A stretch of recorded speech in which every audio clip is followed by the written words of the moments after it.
Bonjour, bienvenue sur le podcast Baris Pulse. Aujourd'hui, nous recevons le docteur Cueil, chirurgien dentiste.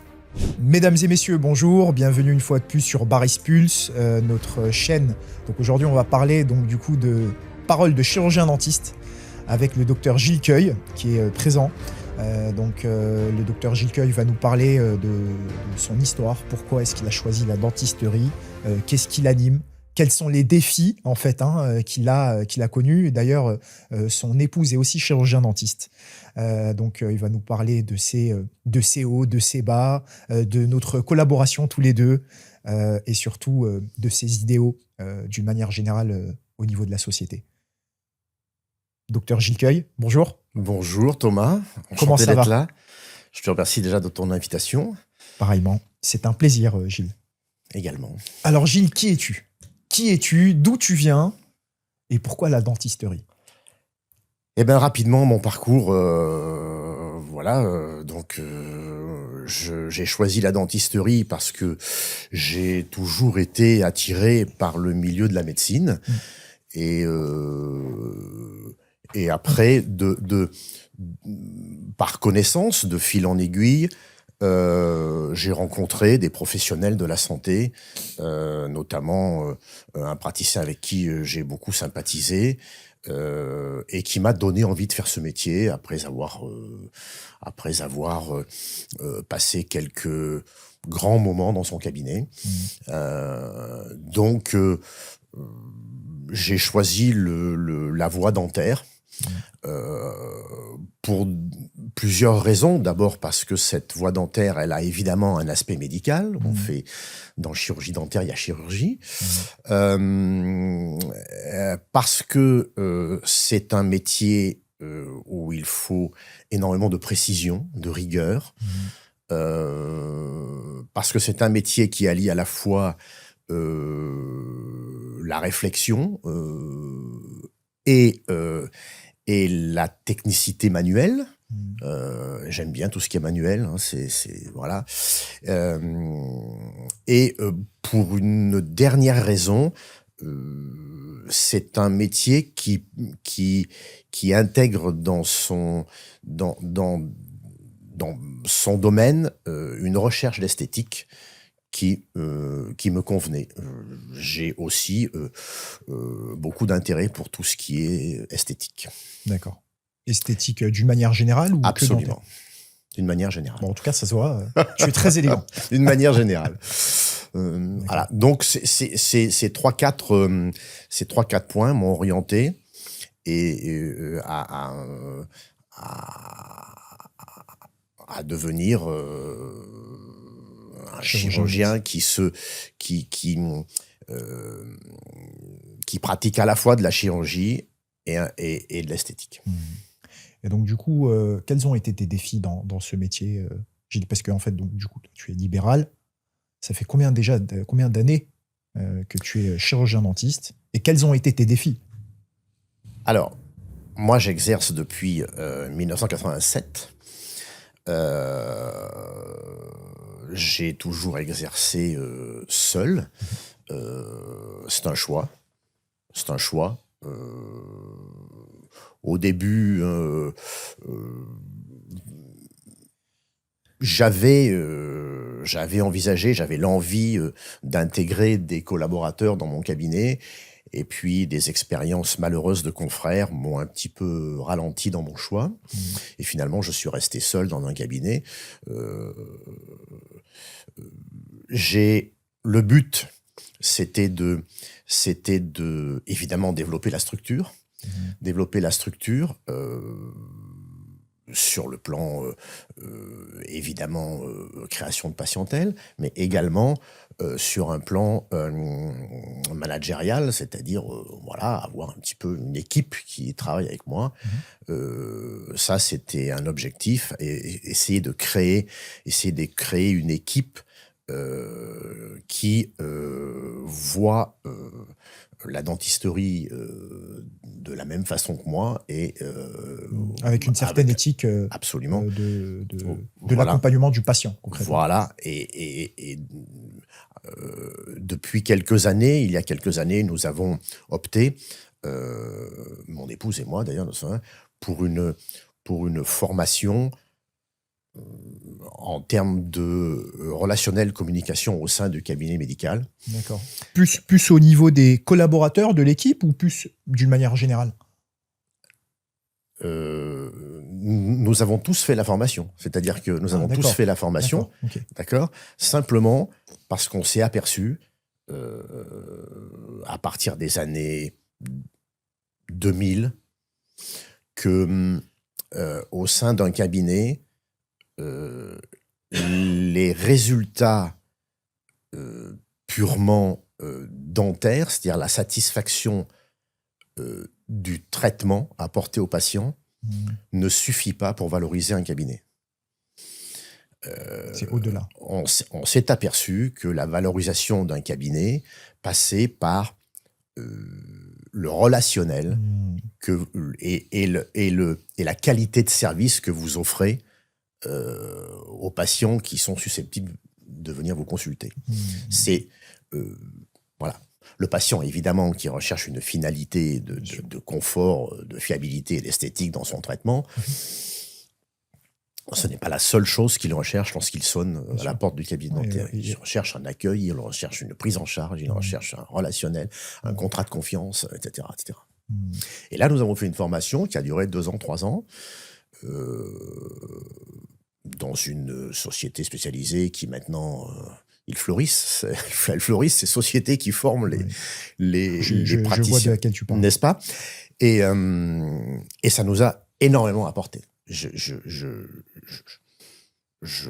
J'invite les jeunes confrères, et j'en vois dans mon cabinet, j'invite mes jeunes confrères à passer par ce genre de formation. Tout simplement pour rester très bref, parce que les jeunes confrères qui arrivent sur le marché, quel qu'il soit, dans quelque spécialité que ce soit, j'ai beaucoup de confrères qui sont pas chirurgiens dentistes, mais qui travaillent dans le milieu médical, quelle que soit la spécialité dans laquelle les jeunes confrères se lancent, ils sont très, très, très bien formés sur le plan technique, n'est-ce pas? Ils savent très bien faire un diagnostic, ils savent très bien faire... À notre avis, ils n'ont pas de formation sur le plan relationnel et accompagnement du patient. Voilà. Et ça, ce genre de sociétés sont relativement performants pour nous expliquer et nous faire comprendre que ça ne passe pas que par la satisfaction. Voilà. Et donc, nous avons mis en place... donc mon équipe, mais aussi l'équipe du cabinet de mon épouse, donc nous sommes allés. Et ça a beaucoup changé notre regard concernant notre activité au quotidien. Il y a eu beaucoup plus, à partir de ce moment-là, de prise en charge humaine du patient. Ce qui crée d'ailleurs des contacts et ce qui crée une autre relation avec le patient. Donc pour toi, ce serait la plus grande évolution que tu aies connue, sur le relationnel et depuis toutes ces années. Alors, ça fait partie d'un grand changement dans mon cabinet, en tout cas. Dans d'autres cabinets aussi, je le sais. À mon avis, pas assez. Parce qu'on entend encore certaines choses dans le milieu qui ne devraient pas exister, concernant le relationnel entre le praticien et son patient. Ça a été une prise de conscience, mais il n'y a pas eu que celle-là. Après, on a beaucoup travaillé sur l'esthétique, comme je te le disais, voilà, parce qu'il y a une demande, il y a eu une demande esthétique, elle baisse un peu, on se rend compte qu'elle baisse un petit peu, peut-être à cause du pouvoir d'achat qui diminue, enfin on ne sait pas, mais il y a eu une grosse demande esthétique, donc on s'est un peu orienté, voilà, et ça a été, en gros, tu parlais d'objectifs tout à l'heure, mais mes 2 principaux objectifs lorsque j'ai commencé ce métier. D'accord.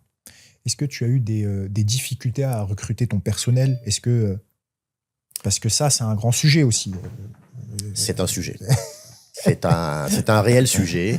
Oui. Entre les recrutés, les formés, et puis ceux que tu Oui, formes et qui partent, et les oui, arrêts maladie, et les prud'hommes, et j'en passe. absolument. Alors, quelles sont tes expériences par rapport à tout ça? Absolument. De ce côté-là, je n'ai pas trop à me plaindre. Comme je te disais tout à l'heure, j'ai commencé en 87. En 87, oui, au départ, j'ai eu j'ai eu du personnel qui tournait un petit peu. euh, pour des raisons différentes. Et comment dirais-je, il y avait leur vie, il y avait aussi la mienne qui n'était pas forcément à l'époque, comme je viens de te dire, aussi définie, aussi précise. Je me cherchais peut-être encore un peu, et voilà, etc.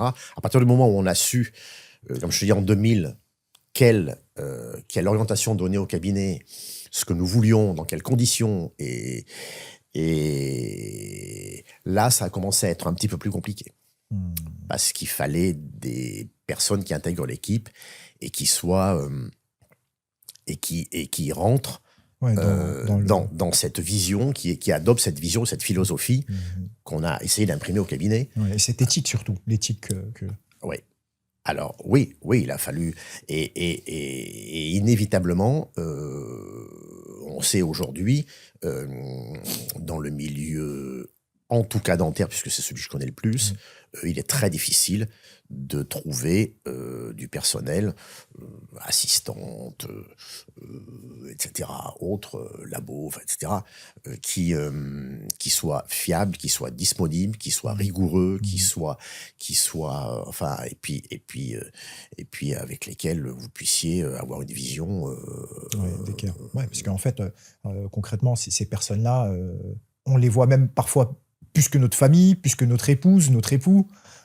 Donc il faut que ça se passe bien, parce que si on n'a pas la même vision, très vite, ça peut devenir Exactement. une terreur au Exactement. cabinet. Hein. Et Exactement. du coup, c'est pas bon pour le chirurgien dentiste, c'est pas bon pour le patient, c'est pas bon pour tout le monde en fait. On l'a tous vécu, il y en a beaucoup. C'est horrible. Moi, j'ai eu la chance d'avoir des assistantes qui sont restées 23 ans dans le cabinet, Tu as eu de la chance, je peux te le dire. sans aucun. Mais je sais qu'il y en a certains où il y a beaucoup de turnover et c'est compliqué parce que des assistantes déjà formées sont en général employées dans des cabinets dont elles ne veulent pas se séparer. On peut pas faire non plus chasseur de tête, si tu veux, aller. Donc elles ne quittent pas leur cabinet. Et donc lorsque toi tu en as besoin, il y a quelques organismes qui t'en proposent, mais vraiment au compte-gouttes. Sinon, la seule solution qu'on ait au jour d'aujourd'hui, c'est de former le personnel. C'est quand tu t'es dit qu'à un moment... Ah, pardon, excuse-moi. Non, oui, je finis, pardon, qui est un petit peu chronophage et un petit peu perturbant pour l'équipe, parce qu'à chaque fois qu'on intègre une nouvelle personne, il faut que... L'intégration, l'adaptation. Il faut qu'il y ait... Voilà. C'est quand tu t'es dit qu'à un moment donné, au niveau juridique, au niveau comptable, que tu dois en fait faire appel à quelqu'un, à un expert, à un spécialiste. Alors... spécialisé dans le domaine. Du coup. Oui, non, mais ta question est très intéressante parce que dans mon cas personnel, on a eu l'occasion déjà d'en parler, j'ai toujours eu, depuis notre installation, alors je vais dire mais je parle aussi au titre de mon épouse, puisqu'on a deux cabinets. On a toujours eu un comptable depuis le début qui... à notre avis, un avis assez distant par rapport au milieu comptable, mais qui nous paraissait tout à fait fiable, qui l'a été d'ailleurs, qui était, à mon avis, un peu plus juriste que comptable. Il déléguait la partie comptabilité à ses collaborateurs et il avait une formation de juriste. Ce qui fait que, au bout de quelques années, c'est lui qui nous a proposé le passage en CELARL. Ce que nous avons accepté. Il a fait ça apparemment très bien. Mmh. Et ce comptable est parti à la retraite. Et lorsqu'il a quitté son métier, il nous a dit, il serait bien que dans les années à venir, vous envisagiez le passage en SPFPL. Mmh. Et je m'en souviendrai tout le temps parce que on était très liés avec ce monsieur. Content. Et il nous a dit, mais attention, faites cette démarche en sachant à qui vous vous adressez. Prenez des experts parce que sa petite phrase était toujours attention, là vous allez rentrer dans la cour des grands. La gestion n'est plus la même qu'une gestion basique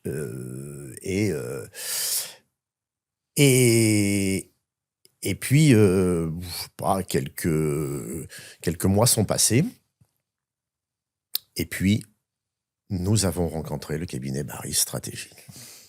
Et là, tout s'est éclairci. D'accord. Tout s'est éclairci.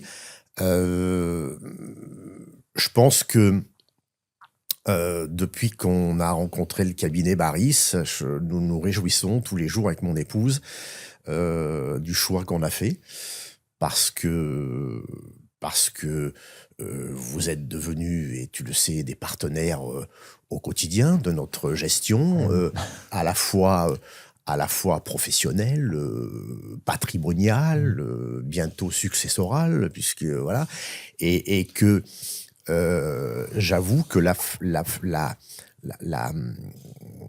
méthodologie appliquée par le cabinet Baris, à travers toute la maîtrise que vous avez et l'expertise que vous avez, permet d'envisager l'avenir de manière relativement sereine au quotidien, ce qui libère l'esprit quand tu as un travail comme le nôtre, au quotidien. Ouais. Voilà. Donc, voilà, il y a quelques temps maintenant, nous avons fait appel au cabinet Baris. Et est-ce qu'aujourd'hui, vous voyez les résultats avec du côté avec ton épouse? Bien sûr, bien sûr. Je le répète tous les jours. Alors, tous les jours, c'est un peu exagéré, mais c'est vrai que régulièrement, nous sommes en contact avec les différents collaborateurs, que je remercie d'ailleurs pour leur disponibilité. Et tous les jours, on se rend compte, oui, que les choix ont été bons et que ce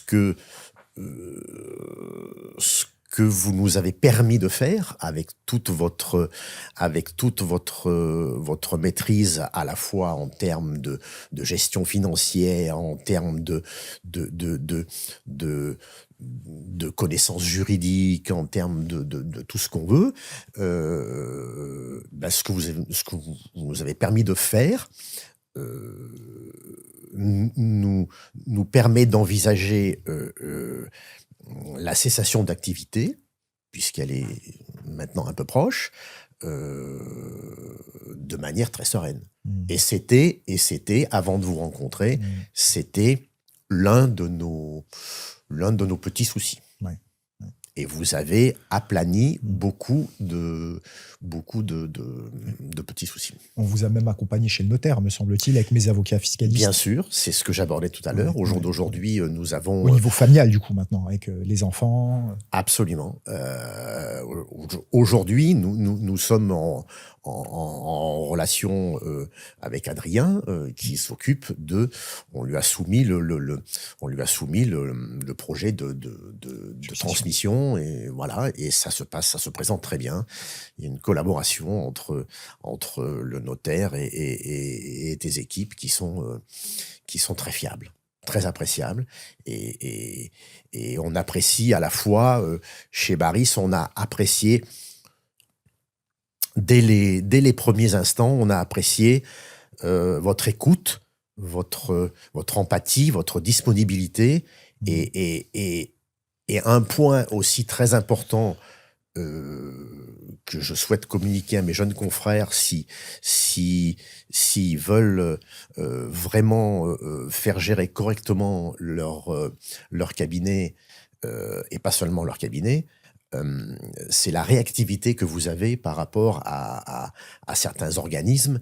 Et ça, c'est très appréciable parce que nous, chacun son métier, dirais-je.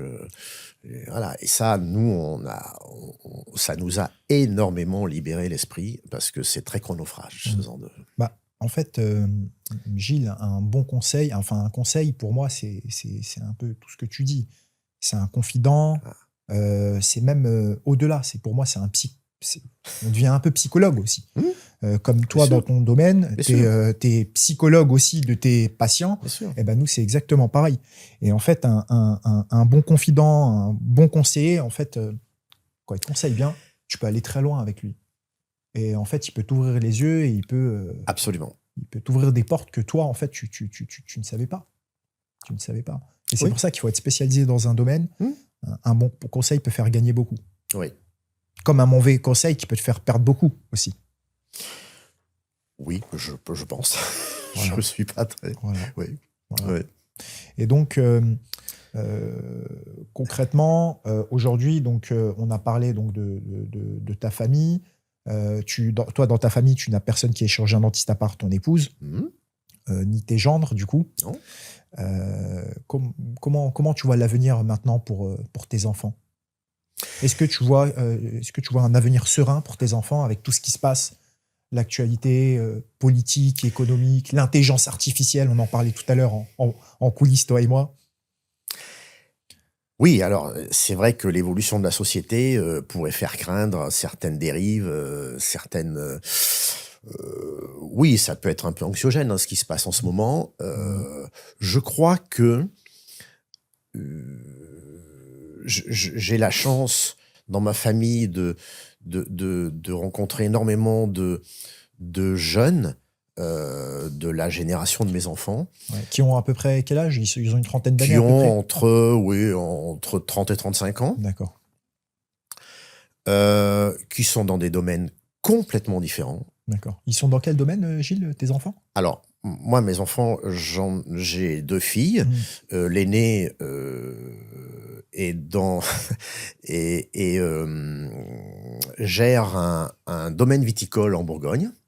Intéressant. Un métier de passionné. Voilà. Son mari a une société d'ingénierie dans le bâtiment. Et ma deuxième fille est metteur en scène de théâtre. Un métier de passionné aussi. Oui, voilà. Donc, et leurs amis, leurs connaissances, ou leurs frères, sœurs, etc., qui sont dans un domaine très varié, finalement, quand on aborde le sujet de l'évolution de la société, il ne me semble pas si inquiet que ça. Ce sont tous des acteurs de cette évolution. Ils y participent.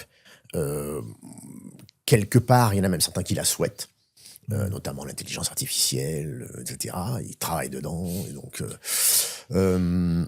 et je pense que moi, non, je suis pas inquiet.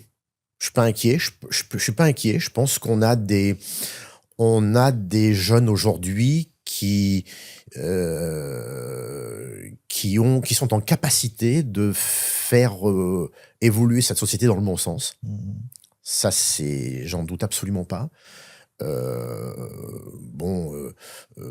y a malheureusement pas que des bonnes choses dans l'évolution, mais je pense que il devrait vivre une vie relativement acceptable. Sereine et confortable. Oh ouais, je pense. Alors bon, tous malheureusement ne sont pas aussi privilégiés que ceux qui ont à la fois un job et qui déjà en ont un et qui s'épanouissent dans leur activité. Mais ceux qui s'épanouissent et qui croient, je pense qu'ils peuvent en effet bénéficier d'une vie relativement sereine. Ouais. C'est un beau message à transmettre. je pense. L'idée, c'est il faut se sentir bien dans sa peau, il faut se sentir bien dans ce qu'on fait. Absolument. Et puis surtout, voilà, on dit toujours que si on n'aime pas ce qu'on fait, bah faut changer de place, quoi. Cette place n'est pas faite pour nous, parce que comme tu le sais, hein, il y a tellement de gens qui sont dans des postes, mais ils restent dans ce poste-là parce qu'ils pensent qu'ils n'ont pas le choix. Mais en fait, non, on a toujours le choix. Puis il faut accepter. En tant que parent, il faut accepter les choix. Ouais. Accepter le choix de ses enfants. Ça a été nous nous étions, mon épouse et moi, deux scientifiques, enfin médicaux, et aucune des filles n'a souhaité faire ça pour des métiers, comme je viens de le préciser, complètement différents. Et finalement, oui, elles s'épanouissent complètement. Dieu sait si au départ, quand surtout la jeune nous a dit je vais faire le cours Florent, pour nous c'était un peu est-ce réellement un métier? Et finalement, bien sûr, surtout avec tout ce qu'on entend, les intermittents du spectacle. Voilà, c'est ça. Un jour ils ont un boulot, un jour ils n'en ont pas. C'est ça. C'est ça. Mais à partir du moment où on s'épanouit et vraiment on est très très serein, on est très bien dans ce qu'on fait. Je pense qu'ils ont un bel avenir. Ouais. Bon, sinon, est-ce que tu as des passions, toi, Gilles? Parce que je sais que tu en as deux. Moi, je sais que tu en as deux. Après, peut-être que tu en as plus. Je sais que tu as une passion pour l'immobilier, notamment. Ouais. Qui alors tient à cœur. Oui. Et après, il y en a une deuxième, on va en parler tout à l'heure. J'ai une passion, ou est-ce qu'on peut appeler ça une passion? En tout cas, j'ai toujours eu envie de rénovation. C'est-à-dire, j'ai toujours eu... alors, tu sais que le chirurgien dentiste, par définition, est un manuel, n'est-ce pas? Et je pense aussi que si je me suis orienté dans ce métier-là, c'est parce que déjà très jeune, j'aimais beaucoup tout ce qui était manuel. Tu aimes te servir de tes mains et construire et développer des choses. Absolument. Il faut que... Et ça vient probablement de là, parce que oui, j'aime beaucoup construire quelque chose ou reconstruire quelque chose. Voilà, donc qu'est-ce que tu fais? En gros, tu t'achètes et tu rénoves, c'est ça? C'est ça ce que tu fais? Oui. On achète. Alors là, ça fait trois. Ça fait quelque temps que je me suis pas lancé dans ce genre de projet, mais j'en ai fait. Oui, où il était question d'acheter des biens dans un état vraiment délabré. Nous repartons de zéro tu refais tout. Voilà. Alors ça me plaît beaucoup. Ouais, ça me plaît beaucoup. Si ma résistance physique et ma santé physiologique me permettent d'en faire encore un peu. Ouais, j'envisage, d'ailleurs on en a parlé avec tes équipes, de une fois ma cessation d'activité médicale réalisée, je commence à envisager ça de manière un petit peu plus pertinente, on va dire. D'autant que j'ai la chance d'avoir un gendre qui maîtrise ça très très bien, de la construction, très bien, et qui peut m'apporter une aide et une présence et son œil expert. Voilà. Donc, et après, tu as une deuxième passion qui est le golf. Voilà. Fais-nous transmettre ta passion. J'ai découvert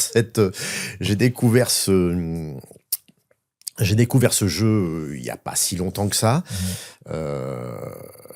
J'avais toujours envie de taper la balle, comme on dit. Et peut-être par manque de temps, je ne m'étais pas consacré.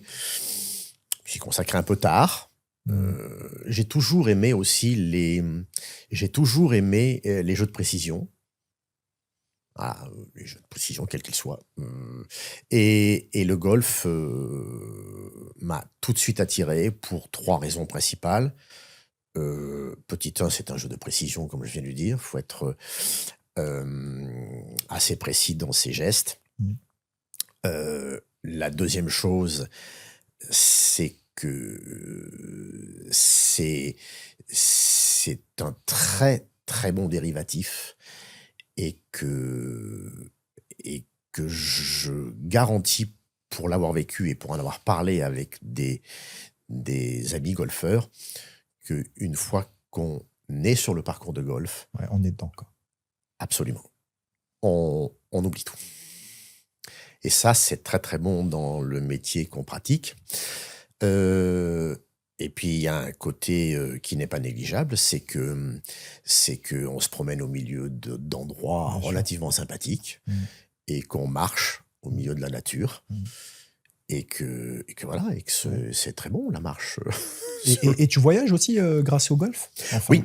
D'accord. Oui, on a eu quelques. Oui, quand on a le temps, oui, on part golfer, alors principalement en France, mais on est parti quand même, oui, dans des pays un petit peu plus lointains, Maroc, Égypte, États-Unis, en fait, etc. Ouais, tu dois avoir des paysages Oui, des très beaux endroits, exceptionnels. je vous le confirme. Je confirme des très beaux endroits. Et c'est voilà, si une fois ma carrière bouclée, bah, je peux me consacrer un peu à l'immobilier, un peu au golf. Ça sera déjà un bon planning. Mm. Un bon planning, c'est très motivant. Et c'est pour quand, du coup, cette retraite, Gilles? Eh bien, cette retraite, j'ai encore une chance, c'est que je ne suis pas lassé de ce que je fais. J'ai certains praticiens. Tu es passionné par ton boulot. J'ai certains confrères qui me disent non, voilà, là, j'ai fait le tour, j'en peux sature, c'est plus, fini. voilà, je vais arrêter. J'aime toujours ce que je fais. Même si c'est un peu intense quelquefois, les journées sont un peu chargées, mais justement, c'est ce qu'on dit avec mon épouse l'autre jour, je me demande si on ne recherche pas ça, un peu d'intensité dans la journée, un peu une activité intense, mais j'aime ce que je fais. J'ai un très bon relationnel avec les patients que je vois. J'ai pas de contraintes. J'ai pas de contraintes. Enfin, si, tout le monde a des contraintes dans son travail, évidemment, mais elles sont minimes par rapport. Pour l'instant, il y a beaucoup plus que de moins. Donc, c'est pas quelque chose qui me presse l'arrêt. J'ai conscience qu'il faut quand même maintenant passer un peu la main à des jeunes praticiens qui, comme je disais en commençant notre entretien, sont très, très, très bien formés.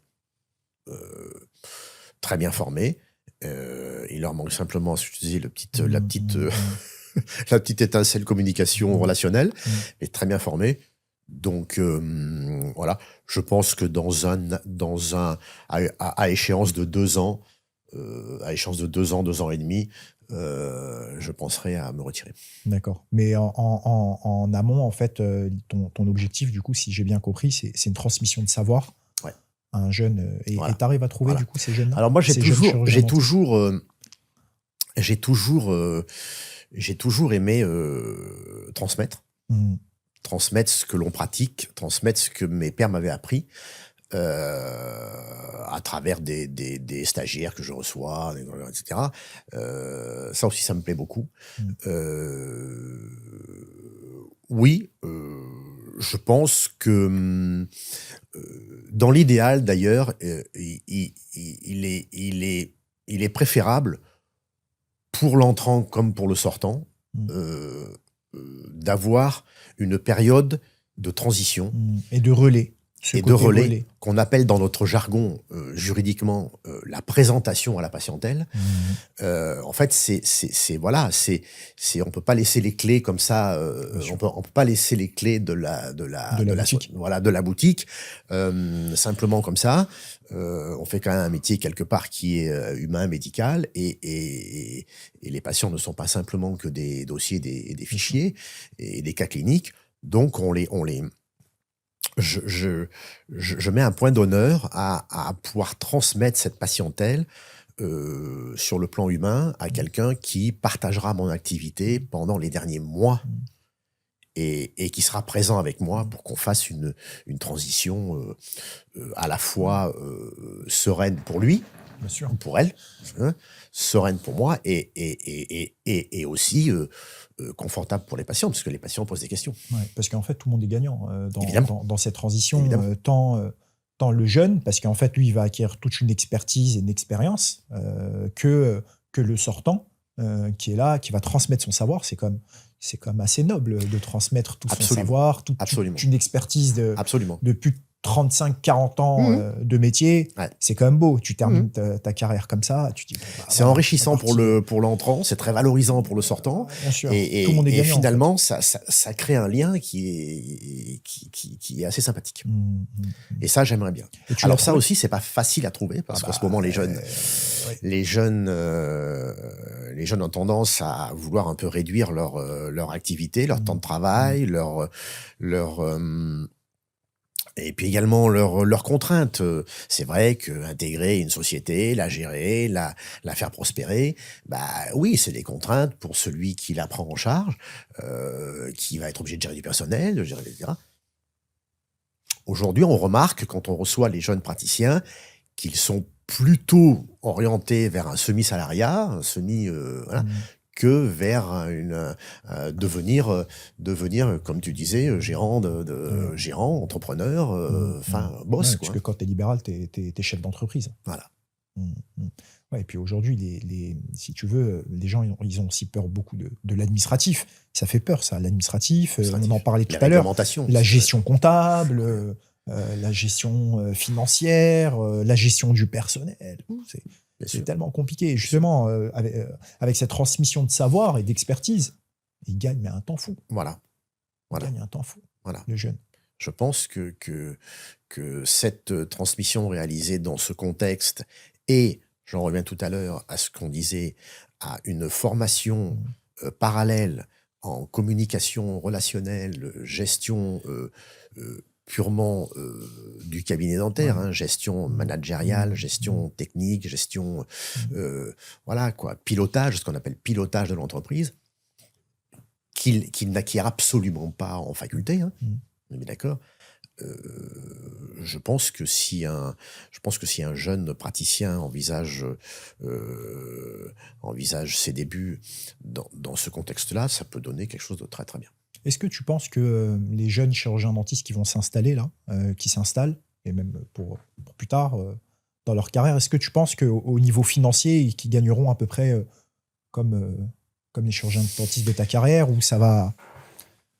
Alors, Parce que bon, d'une manière générale, tu sais, les chirurgiens dentistes, ils ont comme normalement une vie assez confortable financièrement. Absolument, non, on peut pas le nier. Oui, on a eu une aisance financière qui a été appréciable pendant toutes ces années de carrière. Est-ce que les jeunes générations vivront aussi bien que votre génération à vous? Alors, pour prolonger ce que j'ai dit tout à l'heure, dans la mesure où il y en a peu qui envisagent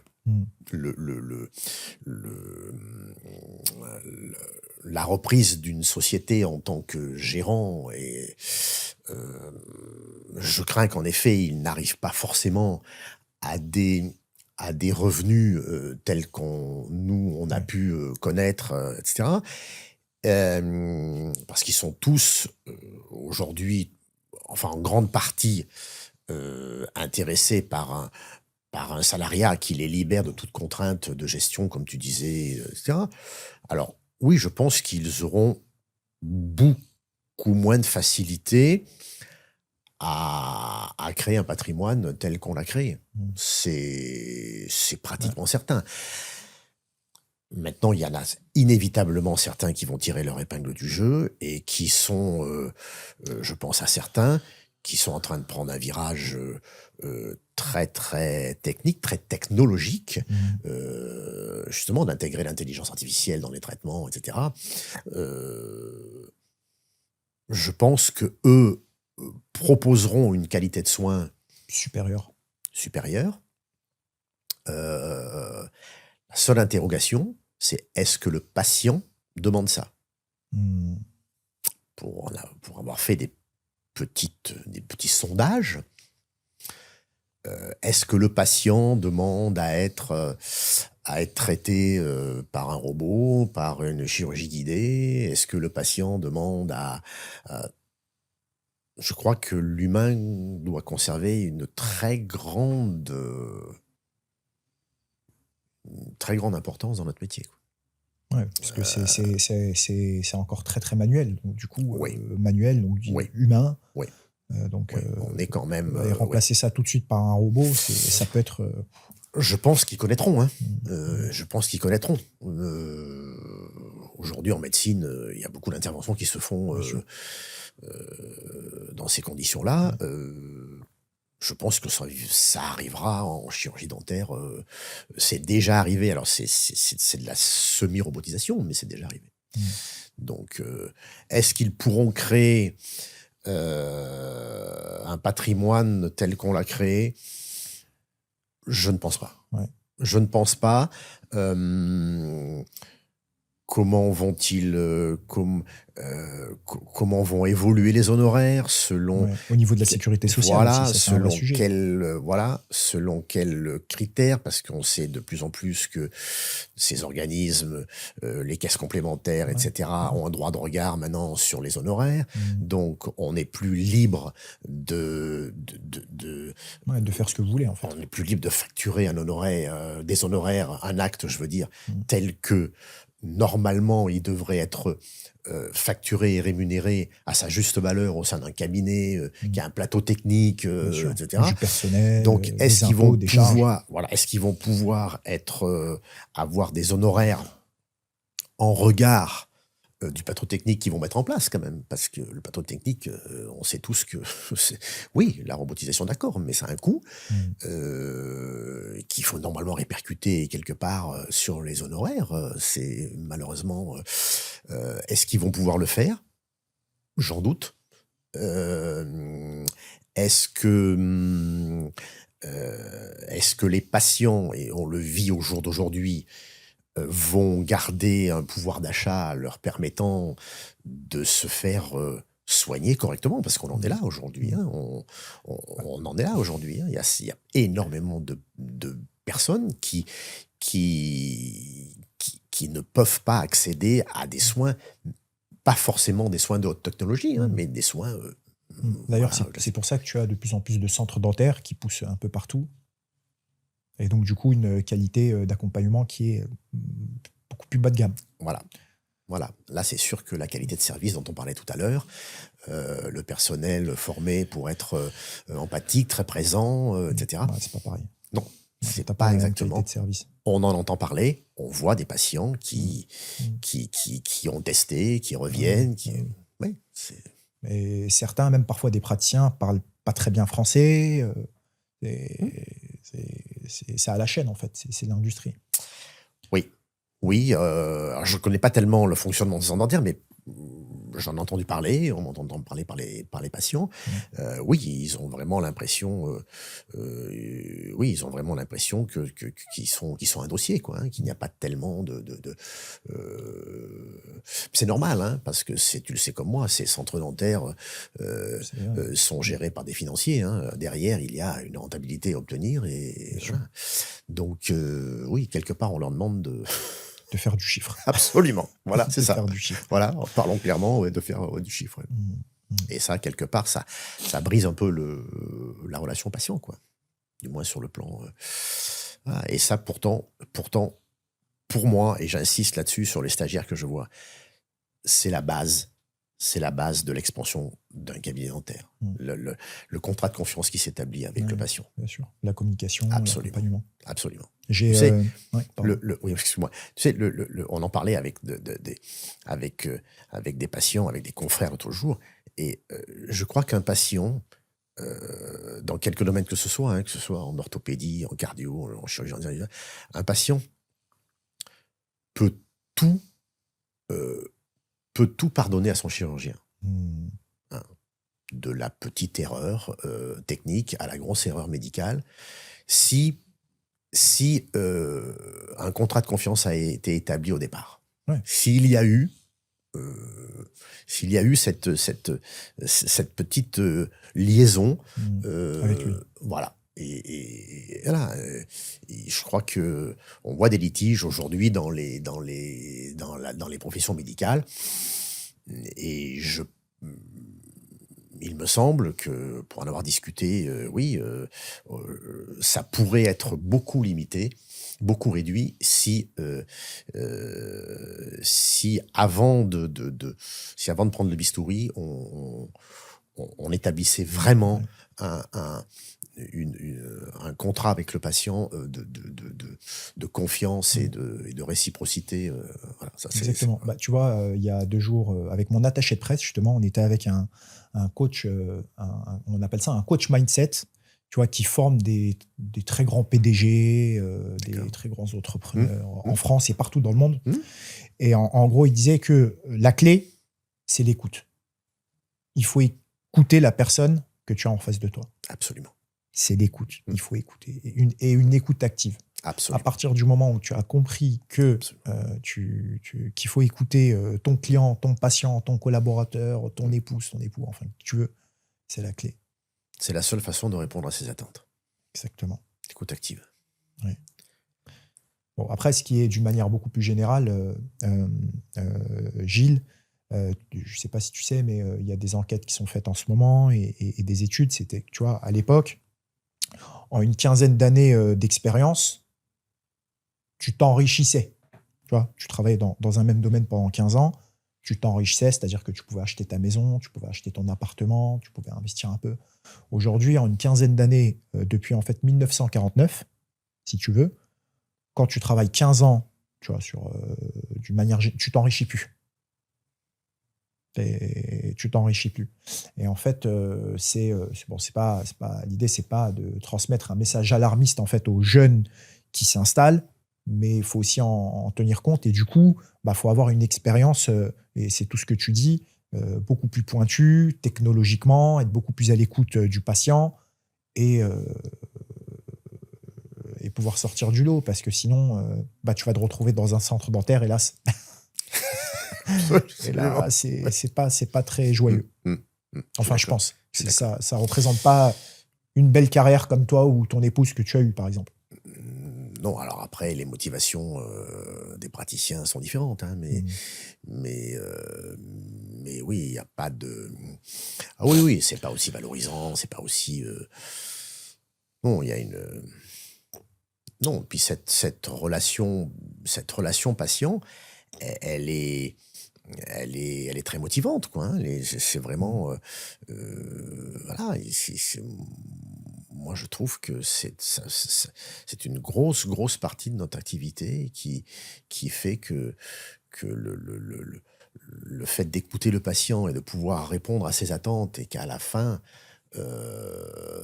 voilà, Qu'il soit satisfait. il vous remercie, Mmh. c'est presque nous qui devrions le remercier de nous avoir fait confiance, et finalement c'est lui qui nous remercie pour le service qu'on lui a rendu. Comment ça se passe à l'étranger, dans le domaine dentaire, Gilles? Tu connais un peu? Heu, alors, je ne Chez nos voisins européens ou même ailleurs? non, non, j'ai pas réellement d'expérience de ce qui se passe, de ce qui se passe. J'ai des vécus patients, Mmh. qui nous Ouais, qui vous racontent un peu, ouais, qui nous relatent leur un peu ce qu'ils aventure. ont vécu. Il y a eu la période, tu sais, il y a eu la période tourisme, tourisme médical, Ouais, ouais. dont tourisme dentaire, hein, Mmh. La voilà, Turquie, la Hongrie, l'Espagne. exactement. Qui est maintenant un peu révolu quand même, hein, on entend moins ça quand même, Ah bon? parce que les Même gens dans l'esthétique?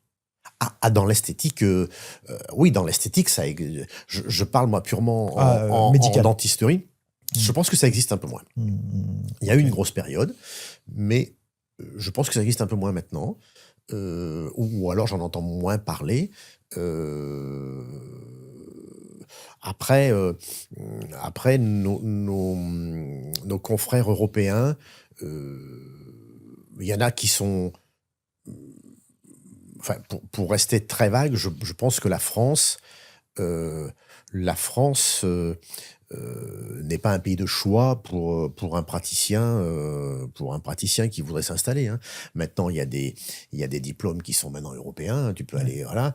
Et je pense que, évidemment, il vaut mieux aller, même ne serait-ce qu'en Espagne, hein, Ouais, où bien les sûr. honoraires sont du double, hein. Mmh. Bon, je te parle pas de la Suisse ou de l'Allemagne ou de la Belgique, hein, mais voilà, ne serait-ce qu'en Espagne, en Italie. Ben, je sais pas si tu as des échos là-dessus, mais je pense que le niveau de rémunération et le niveau d'acquisition patrimoniale de nos confrères italiens ou belges sont autres que ceux Les des Français. confrères français, je pense, hein. Mais tu En as effet, peut-être je des échos confirme. plus. Mais voilà, oui, parce que J'en ai certains là qui sont partis en Suisse, au Luxembourg, en Italie. Et en effet, ça aussi explique cela. ils gagnent beaucoup mieux leur vie Hmm. là-bas. Voilà. Donc, ça se passe mieux. Ça se passe mieux pour les praticiens. Oui, je pense que c'est préférable. La qualité des soins est très très acceptable dans toute l'Europe, hein. Je pense Mm. que Mm. il n'y a pas il y a aucun problème. Il y a des, surtout dans les pays nordiques, hein. Les pays nordiques sont sont les pionniers de toute avancée, enfin, parmi beaucoup, oui, beaucoup d'avancées dentaires. Ouais. Ceci dit, dans les pays nordiques, notamment dans les pays scandinaves, si c'est bien des pays scandinaves dont tu parles, Oui, je ne sais pas si tu sais, mais dans la plupart des pays scandinaves, en fait, la médecine est publique. d'accord, T'as très très peu de privé, d'accord, euh, tant au niveau médecine qu'au niveau dentaire. d'accord, Euh, d'accord. Mais bon, c'est encore un autre domaine. Oui, je C'est un pense. domaine Je de pense. fonctionnement Je totalement pense. différent d'une autre. Bon, C'est ça. et pour finir en beauté, quel serait ton conseil que tu pourrais donner en fait à un patient? À un Ah, patient. Qu'est-ce que tu pourrais lui dire? intéressant. Ouais, À un patient. ouais, à un patient. Comment choisir son chirurgien dentiste? Quelle fréquence aller voir son chirurgien dentiste? Alors, Pourquoi? Quand? Comment? En quelques mots. ouais. Alors, comment choisir son praticien? Mm. Euh, Là, on peut débattre un moment parce que tu sais comme moi qu'aujourd'hui, euh, le patient ne peut pratiquement pas choisir son praticien, puisque 8 cabinets sur 10 dans lesquels tu téléphones te disent qu'ils ne prennent plus de De nouveaux patients. patients, ouais. Donc, je pense qu'aujourd'hui, le patient, il choisit, malheureusement, Ouais. celui qui peut le recevoir. Mm. Bon. Mm. Si, en effet, il avait le choix, on va partir dans cette hypothèse-là. Dans la S'il meilleure avait, hypothèse. voilà, s'il avait le choix, je pense qu'il faut qu'il choisisse quelqu'un qui d'abord lui est référencé, lui est conseillé. D'accord. Ça, pas aller, voilà. C'est bien de prendre des avis Mm. familiaux, Amical. dans ses relations. Parce que si on se place de l'autre côté, c'est-à-dire sur le plan du cabinet dentaire, c'est toujours très appréciable de recevoir quelqu'un qui est adressé. C'est très valorisant. Et en plus, je pense que on le met un traite. point d'honneur à recevoir cette Bien sûr. personne dans la mesure où c'est déjà référencé par un patient, Bien etc. Donc, prendre des avis dans son milieu, et puis choisir quelqu'un qui évidemment répond à ses attentes, je disais là, qui est à l'écoute, qui l'écoute, très très important. Surtout, choisir quelqu'un qui ne se précipite pas et et qui envisage de réaliser le traitement que le patient souhaite. Mm.